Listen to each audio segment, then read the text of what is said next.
ओम शांति। 25 जनवरी 2025 के ईश्वरीय महावाक्य। पहले सुनते हैं मुरली के मुख्य पॉइंट्स। बाबा ने कहा, बहुत जन्मों के अंत में अभी तुम एकदम तमो प्रधान बैगर बन गए थे, अब फिर से प्रिंस बन रहे हो। इस सच्चे गीता ज्ञान से ही तकदीर बनती है। कल्प पहले भी तुम्हारी तकदीर जगी थी, फिर सो गई, अब फिर से स्वर्गवासी बन रहे हो। यह भी याद रहे तो सदा हर्षित मुख रहेंगे, परंतु माया घड़ी घड़ी भुला देती है। फिर बाबा ने कहा, तुम्हारे अंदर झूठ बोलने की आदत नहीं होनी चाहिए, लेकिन तकदीर में नहीं है तो सुधरते ही नहीं। कई बच्चे तो झूठ को भी खजाना समझ रख लेते हैं, छोड़ते नहीं। तुम्हें सारी दुनिया से वैराग्य होना चाहिए। मित्र संबंधियों आदि को देखते हुए भी नहीं देखना, सिर्फ एक बाप को याद करो। शरीर रूपी दुम को भूलते जाओ, लेकिन बाप की याद भी तब रहे जब पूरा ममत्व निकल जाए। लास्ट में बाबा ने कहा, तुम खुदाई खिदमतगार बच्चे श्रीमत पर खिदमत कर रहे हो। तुम्हें मेहनत कर सेंटर खोलने हैं। इसमें मनहूस नहीं बनना, सर्विस का शौक होना चाहिए। अभी संगम पर जो अपना तन मन धन सफल करते हैं वही तकदीरवान हैं। अब सुनते हैं महावाक्यों को विस्तार से। बाबा ने कहा, मीठे बच्चे, चुस्त स्टूडेंट बन अच्छे मार्क्स से पास होने का पुरुषार्थ करो। सुस्त स्टूडेंट नहीं बनना।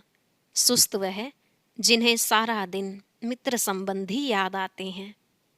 प्रश्न, संगम युग पर सबसे तकदीरवान किसको कहेंगे? उत्तर, जिन्होंने अपना तन मन धन सब सफल किया है, वह कर रहे हैं, वो हैं तकदीरवान। कोई कोई तो बहुत मनहूस होते हैं, फिर समझा जाता है तकदीर में नहीं है। समझते नहीं कि विनाश सामने खड़ा है, कुछ तो कर लें। तकदीरवान बच्चे समझते हैं बाप अभी सम्मुख आया है, हम अपना सब कुछ सफल कर लें। हिम्मत रख, अनेकों का भाग्य बनाने के निमित्त बन जाएं। गीत तकदीर जगा कर आई हूँ। ओम शांति। यह तो तुम बच्चे तकदीर बना रहे हो। गीता में श्री कृष्ण का नाम डाल दिया है और कहते हैं, भगवानुवाच, मैं तुमको राजयोग सिखाता हूँ। अब कृष्ण भगवानुवाच तो है नहीं, यह श्री कृष्ण तो एम ऑब्जेक्ट है। फिर शिव भगवानुवाच कि मैं तुमको राजाओं का राजा बनाता हूँ, तो पहले जरूर प्रिंस कृष्ण बनेंगे। बाकी कृष्ण भगवानुवाच नहीं है। कृष्ण तो तुम बच्चों की एम ऑब्जेक्ट है। यह पाठशाला है, भगवान पढ़ाते हैं, तुम सब प्रिंस प्रिंसेस बनते हो। बाप कहते हैं, बहुत जन्मों के अंत के भी अंत में मैं तुमको यह ज्ञान सुनाता हूँ। फिर सो श्री कृष्ण बनने लिए। इस पाठशाला का टीचर शिव बाबा है, श्री कृष्ण नहीं। शिव बाबा ही दैवी धर्म की स्थापना करते हैं।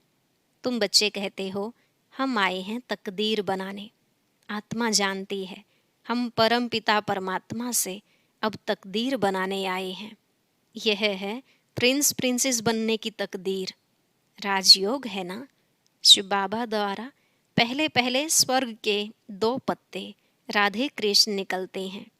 यह जो चित्र बनाया है यह ठीक है, समझाने के लिए अच्छा है। गीता के ज्ञान से ही तकदीर बनती है। तकदीर जगी थी सो फिर फूट गई। बहुत जन्मों के अंत में तुम एकदम तमो प्रधान बैगर बन गए हो, अब फिर प्रिंस बनना है। पहले तो जरूर राधे कृष्ण ही बनेंगे, फिर उन्हों की भी राजधानी चलती है। सिर्फ एक तो नहीं होगा ना। स्वयंवर बाद राधे कृष्ण सो फिर लक्ष्मी नारायण बनते हैं। नर से प्रिंस व नारायण बनना एक ही बात है। तुम बच्चे जानते हो यह लक्ष्मी नारायण स्वर्ग के मालिक थे। जरूर संगम पर ही स्थापना हुई होगी, इसलिए संगम युग को पुरुषोत्तम युग कहा जाता है। आदि सनातन देवी देवता धर्म की स्थापना होती है, बाकी और सब धर्म विनाश हो जाएंगे। सतयुग में बरोबर एक ही धर्म था। वह हिस्ट्री ज्योग्राफी जरूर फिर से रिपीट होनी है।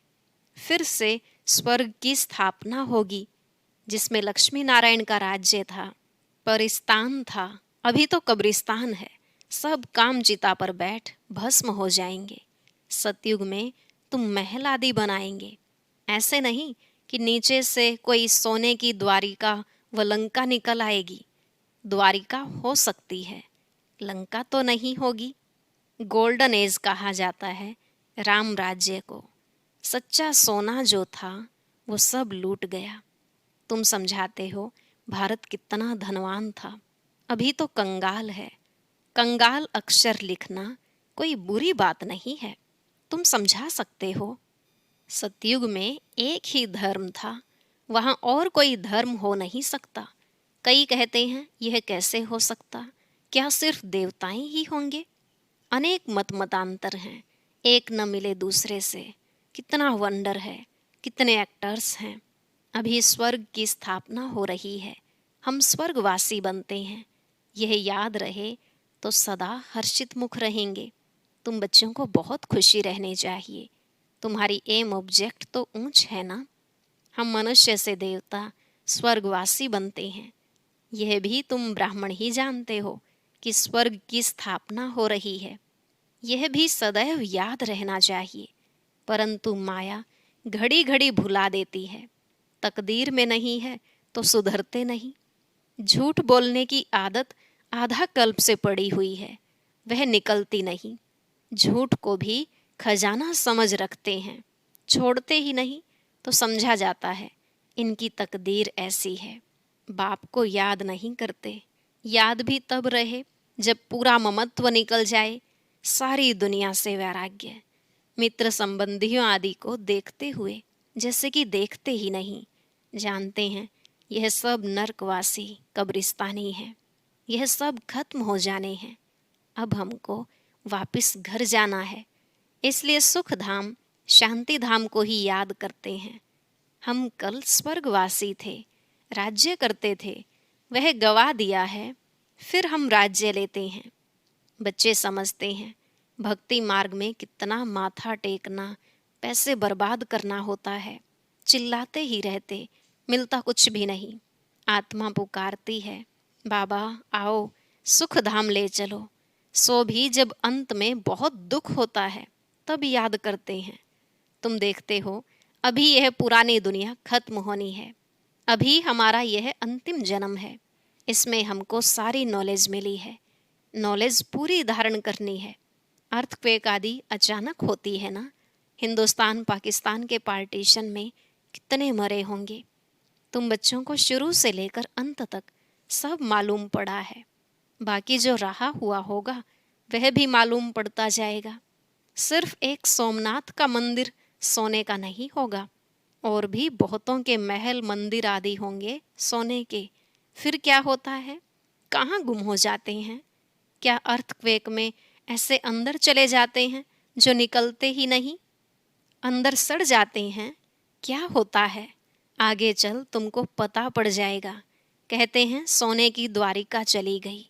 अभी तुम कहेंगे ड्रामा में वह नीचे चली गई, फिर चक्र फिरेगा तो ऊपर आएगी, सो भी फिर से बनानी होगी। यह चक्र बुद्धि में सिमरण करते बड़ी खुशी रहनी चाहिए। यह चित्र तो पॉकेट में रख देना चाहिए। यह बैज बहुत सर्विस लायक है, परंतु इतनी सर्विस कोई करते नहीं है। तुम बच्चे ट्रेन में भी बहुत सर्विस कर सकते हो, परंतु कोई भी कभी समाचार लिखते नहीं हैं कि ट्रेन में क्या सर्विस की। थर्ड क्लास में भी सर्विस हो सकती है। जिन्होंने कल्प पहले समझा है, जो मनुष्य से देवता बने हैं, वही समझेंगे। मनुष्य से देवता गाया जाता है। ऐसे नहीं कहेंगे कि मनुष्य से क्रिश्चियन व मनुष्य से सिख। नहीं, मनुष्य से देवता बने, अर्थात आदि सनातन देवी देवता धर्म की स्थापना हुई। बाकी सब अपने अपने धर्म में चले गए। झाड़ में दिखाया जाता है फलाने फलाने धर्म फिर कब स्थापन होंगे। देवताएं हिंदू बन गए, हिंदू से फिर और धर्म में कन्वर्ट हो गए। वह भी बहुत निकलेंगे जो अपने श्रेष्ठ धर्म कर्म को छोड़ दूसरे धर्मों में जाकर पड़े हैं, वह निकल आएंगे। पीछे थोड़ा समझेंगे, प्रजा में आ जाएंगे। देवी देवता धर्म में सब थोड़े ही आएंगे।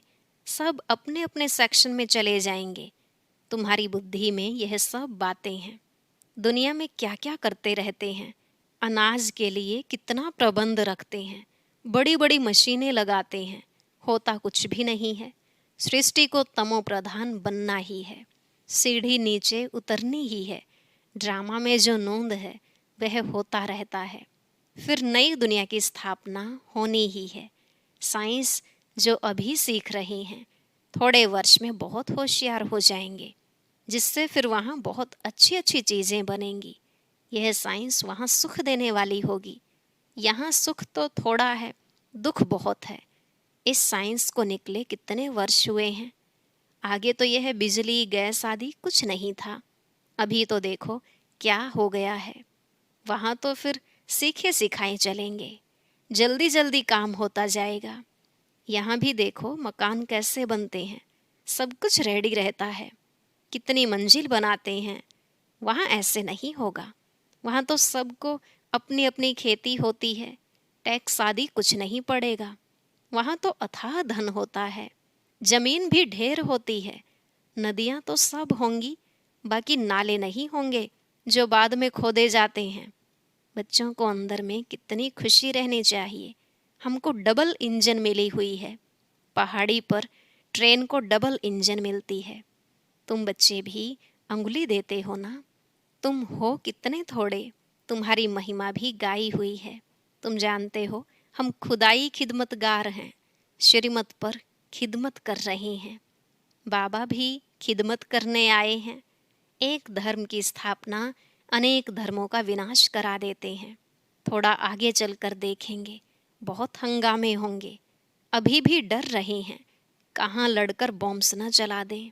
चिंगारी तो बहुत लगती रहती है, घड़ी घड़ी आपस में लड़ते रहते हैं। बच्चे जानते हैं पुरानी दुनिया खत्म होनी ही है, फिर हम अपने घर चले जाएंगे। अभी 84 का चक्र पूरा हुआ है, सब इकट्ठे चले जाएंगे। तुम्हारे में भी थोड़े हैं जिनको घड़ी घड़ी याद रहती है। ड्रामानुसार चुस्त और सुस्त दोनों ही प्रकार के स्टूडेंट हैं। चुस्त स्टूडेंट अच्छी मार्क्स से पास हो जाते हैं, सुस्त जो होगा उनका तो सारा दिन लड़ना झगड़ना ही होता रहता है। बाप को याद नहीं करते, सारा दिन मित्र संबंधी ही बहुत याद आते रहते हैं। यहाँ तो सब कुछ भूल जाना होता है। हम आत्मा हैं, यह शरीर रूपी दुम लटका हुआ है। हम कर्मातीत अवस्था को पा लेंगे, फिर यह दुम छूट जाएगा। यही फिक्र है, कर्मातीत अवस्था हो जाए तो यह शरीर खत्म हो जाए, हम श्याम से सुंदर बन जाएं। मेहनत तो करनी है ना। प्रदर्शनी में भी देखो कितनी मेहनत करते हैं। भोपाल से महेंद्र ने कितनी हिम्मत दिखाई है, अकेला कितनी मेहनत से प्रदर्शनी आदि करते हैं। मेहनत का फल भी तो मिलेगा ना। एक ने कितनी कमाल की है, कितनों का कल्याण किया है, मित्र संबंधियों आदि की मदद से ही कितना काम किया है, कमाल है। मित्र संबंधियों को समझाते हैं यह पैसे आदि सब इस कार्य में लगाओ, रख कर क्या करेंगे। सेंटर भी खोला है हिम्मत से, कितनों का भाग्य बनाया है। ऐसे 5-7 निकले तो कितनी सर्विस हो जाए। कोई कोई तो बहुत मनहूस होते हैं, फिर समझा जाता है तकदीर में नहीं है। समझते नहीं विनाश सामने खड़ा है, कुछ तो कर लें। अभी मनुष्य जो दान करेंगे ईश्वर अर्थ कुछ भी मिलेगा नहीं। ईश्वर तो अभी आया है स्वर्ग की राजाई देने, दान पुण्य करने वालों को कुछ भी मिलेगा नहीं। संगम पर जिन्होंने अपना तन मन धन सब सफल किया है वह कर रहे हैं, वह हैं तकदीरवान। परंतु तकदीर में नहीं है तो समझते ही नहीं। तुम जानते हो वह भी ब्राह्मण हैं, हम भी ब्राह्मण हैं। हम हैं प्रजापिता ब्रह्मा कुमार कुमारियाँ, इतने ढेर ब्राह्मण। वह हैं कुख वंशावली, तुम हो मुख वंशावली। शिव जयंती संगम पर होती है। अब स्वर्ग बनाने लिए बाप मंत्र देते हैं, मन मना भव, मुझे याद करो तो तुम पवित्र बन, पवित्र दुनिया का मालिक बन जाएंगे। ऐसे युक्ति से पर्चे छपाने चाहिए। दुनिया में मरते तो बहुत हैं ना, जहाँ भी कोई मरे तो वहाँ पर्चे बांटने चाहिए। बाप जब आते हैं तभी पुरानी दुनिया का विनाश होता है और उसके बाद स्वर्ग के द्वार खुलते हैं। अगर कोई सुख धाम चलना चाहे तो यह मंत्र है, मन मना भव। ऐसा रसीला छपा हुआ पर्चा सबके पास हो, शमशान में भी बांट सकते हैं। बच्चों को सर्विस का शौक चाहिए। सर्विस की युक्तियां तो बहुत बतलाते हैं, यह तो अच्छी रीति लिख देना चाहिए। एम ऑब्जेक्ट तो लिखा हुआ है, समझाने की बड़ी अच्छी युक्ति चाहिए। अच्छा, मीठे मीठे सिकलधे बच्चों प्रति माता पिता बाप दादा का याद प्यार और गुड मॉर्निंग। रूहानी बाप की रूहानी बच्चों को नमस्ते।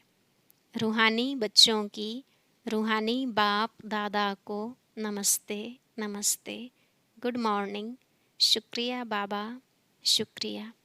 धारणा के लिए मुख्य सार। पहला पॉइंट, कर्मातीत अवस्था को प्राप्त करने के लिए इस शरीर रूपी दुम को भूल जाना है। एक बाप के सिवाय कोई मित्र संबंधी आदि याद न आए, यह मेहनत करना है। दूसरा, श्रीमत पर खुदाई खिदमतगार बनना है। तन मन धन सब सफल कर अपनी ऊंच तकदीर बनानी है। आज का वरदान, कर्म भोग रूपी परिस्थिति की आकर्षण को भी समाप्त करने वाले संपूर्ण नष्टो मोहाभव। कर्म भोग रूपी परिस्थिति की आकर्षण को भी समाप्त करने वाले संपूर्ण नष्टो मोहाभव। बाबा ने कहा, अभी तक प्रकृति द्वारा बनी हुई परिस्थितियां अवस्था को अपनी तरफ कुछ न कुछ आकर्षित करती हैं। सबसे ज़्यादा अपनी देह के हिसाब किताब रहे हुए कर्म भोग के रूप में आने वाली परिस्थिति अपनी तरफ आकर्षित करती है। जब यह भी आकर्षण समाप्त हो जाए तब कहेंगे संपूर्ण नष्टो मोहा। कोई भी देह की व देह के दुनिया की परिस्थिति स्थिति को हिला नहीं सके। यही संपूर्ण स्टेज है। जब ऐसी स्टेज तक पहुंच जाएंगे तब सेकंड में अपने मास्टर सर्वशक्तिमान स्वरूप में सहज स्थित हो सकेंगे। स्लोगन, पवित्रता का व्रत सबसे श्रेष्ठ सत्यनारायण का व्रत है। इसमें ही अतीन्द्रिय सुख समाया हुआ है। पवित्रता का व्रत सबसे श्रेष्ठ सत्यनारायण का व्रत है। इसमें ही अतीन्द्रिय सुख समाया हुआ है। अव्यक्त इशारा, अपनी शक्तिशाली मनसा द्वारा सकाश देने की सेवा करो। मनसा सेवा बेहद की सेवा है। जितना आप मनसा से वाणी से स्वयं सैंपल बनेंगे तो सैंपल को देख करके स्वतः ही आकर्षित होंगे।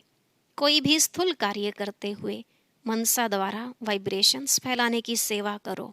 जैसे कोई बिजनेसमैन है तो स्वप्न में भी अपना बिजनेस देखता है, ऐसे आपका काम है विश्व कल्याण करना। यही आपका ऑक्यूपेशन है। इस ऑक्यूपेशन को स्मृति में रख सदा सेवा में बिजी रहो। ओम शांति। अब सुनते हैं आज की अव्यक्त मुरली। इसके लिए ऊपर दिए गए बॉक्स पर क्लिक करें।